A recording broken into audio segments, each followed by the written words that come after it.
These Appalachian mountains are full of wildlife of all type and all varieties.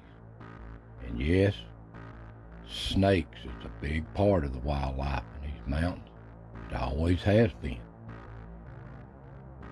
You get up in these wild country, these mountains and hollers, these Appalachians,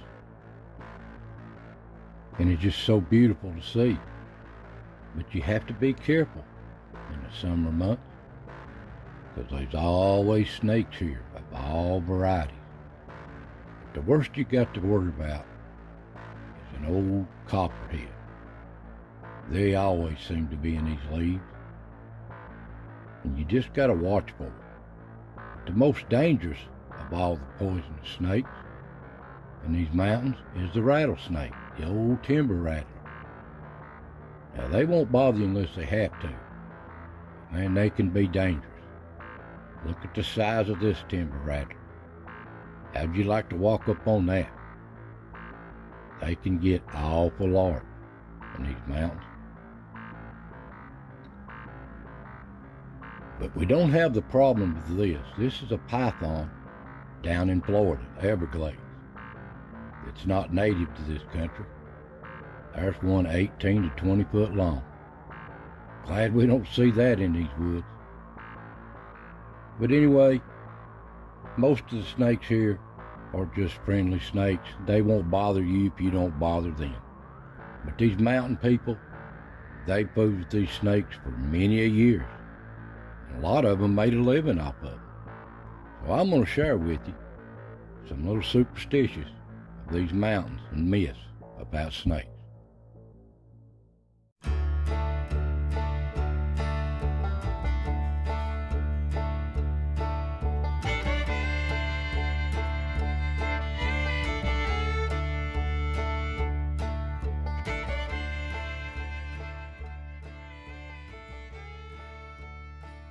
Now, I know the younger generation wouldn't remember none of this, but us older folks do. Going to the old outhouse. Seems like there was always a snake around it, an old black snake or something. It'd scare you to death. And sometimes they'd go right by your feet too. So you can sure empty your valves with your britches up or your britches down. That's for sure. You know what I'm talking about. And for me, old experiences I had as a younger man, I growed up in these mountains and I loved to hunt. Loved it. Squirrel hunt, deer hunt, it didn't matter. But now I appreciate wildlife so good, I just love watching. And I've done a lot of seine hunting too in these old mountains, and I know a lot of you did too, watching this video. Love to find seine. But you had to watch for them snakes. But the worst for me was in the middle of the night fishing, anchored down, 2 o'clock in the morning, you reach over to get you another minnow on liven up your minnow on your pole, and reach over there, and you grab a water snake coiled up on top of your minnow bucket. Now that'll wake you up, I'm telling you. But it don't matter. I've been in these woods, I've walked up on one. Here's an 8-foot king snake. Big 8 foot long. But most of these snakes, you don't bother them, they won't bother you. They just part of nature and the scheme of things like everything else. But they are amazing to see, and the shock of seeing them is what gets me. And I like to metal detect in these old woods.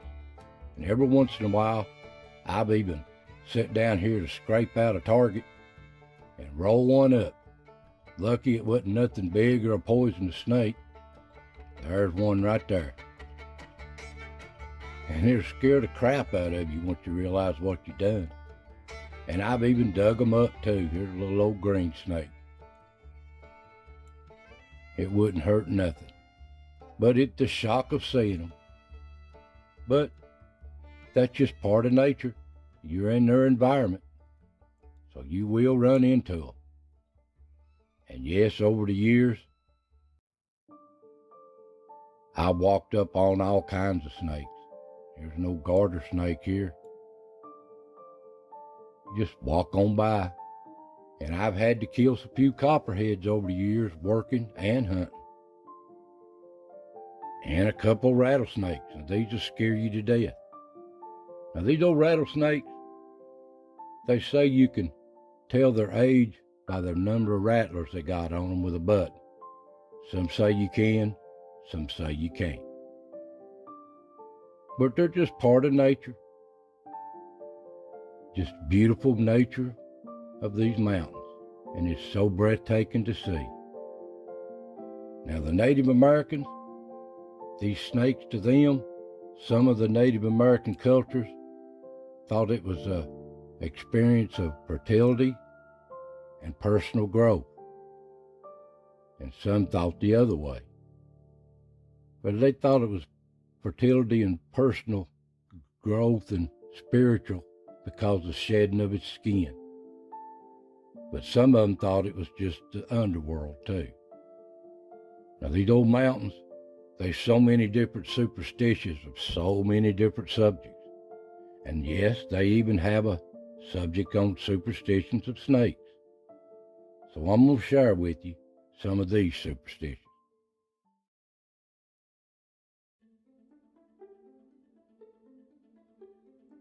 Now, the first one on the list, there's just a few here, but there's so many. But the first one on the list is if you cut the head of a snake off, the snake will not die until the sun goes down. It sure seems that way, don't it? Seems like they still keep moving. And number 2, snakes can sting with their tails. Now, I don't know about that one. I've never seen one that could do anything like that. Just an old wives' tale. And they say on number 3 here, a bowl of milk will attract snakes. And don't know about that one. And another one is just the old farmer's superstition. A snake can drink milk from a cow. Well, I've never seen that, but that's just an old superstition that they would go up to a cow up on its tits and steal milk from a milk cow. That's hard to believe, but that's an old superstition. And then number 5 is a snake must be coiled up before it can strike. Now, I know that's false, because a snake can strike at any time in any position. So that's just an old wives' tale. It's not true. Number 6, if you hang a dead snake over a fence, it will rain. Now, that one might be a superstition, but I think it holds true because I've killed a couple of snakes over the years, and I've hung them over a fence post or a fence. And the last one I done this way, it rained for 2 weeks. So that seems like that's awful true, but that's just an old wives' tale. And number 7, seeing a snake in your house is a sign of long life. Now, I've seen snakes in my house, especially the garage and stuff, trying to get in, or I've even had to get some out. But they say that's a sign of long life. But regardless, I don't want no snake in my house. So I don't know if that one holds true or not. And then number 8, if you throw a dead snake in water, like a pond or a river or a creek or just water, if it sinks, there'll be a flood. I don't know if that holds true. That's just an old wives' tale. These are just old wives' tales. And the last one I've got on this list, on number 9, and I've heard of this, but I don't know if it holds true. If you wear any clothing with rattlesnake skin on it, like a hat or a belt or a shirt made out of rattlesnake skin, it will keep witches and spells away from you. Now, I don't know about that one, but I have heard of that. There's just so many different superstitions in these mountains of any sort, of any subject, so take your pick. Well, that's just what I've got. I know there's a few more, and you can share them in a comment, the things you can think of. So there you go. There's some superstitions of snakes in these old Appalachian mountains.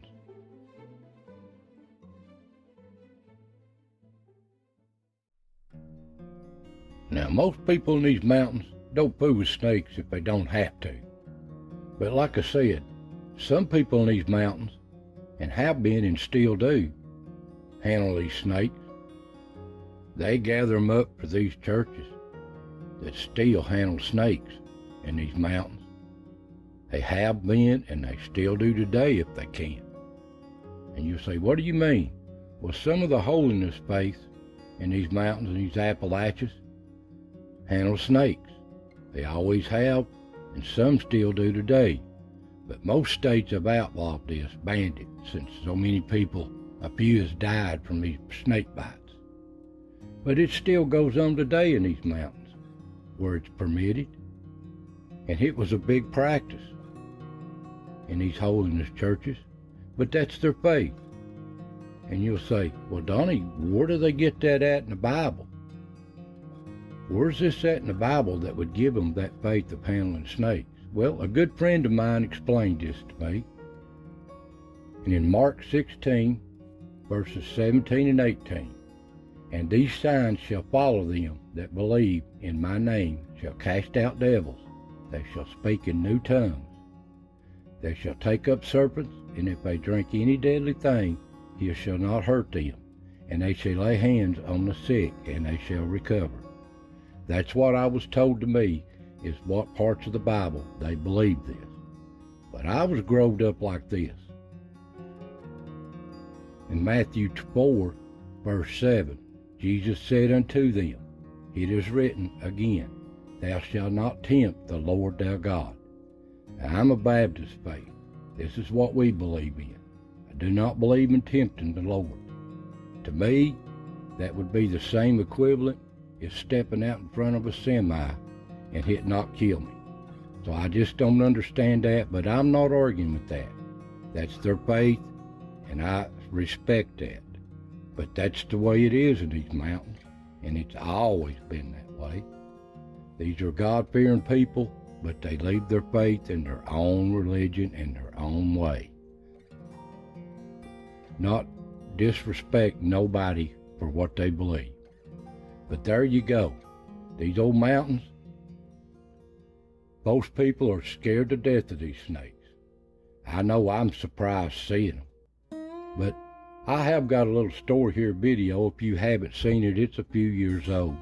My uncles told me an old story that's kind of funny about a group of people visiting churches in these mountains, and they happened to go to a snake handling church and didn't know it at the time. And it's pretty comical what happened. So I hope you enjoyed that. I'll leave a link to this at the very end of this video. So there you go. So guys, hope you enjoy these little videos. These superstitions, there's so much in these mountains yet to be told in our history and our culture. So I hope you enjoy these. I want to say God bless, take care, and I'll see you next time.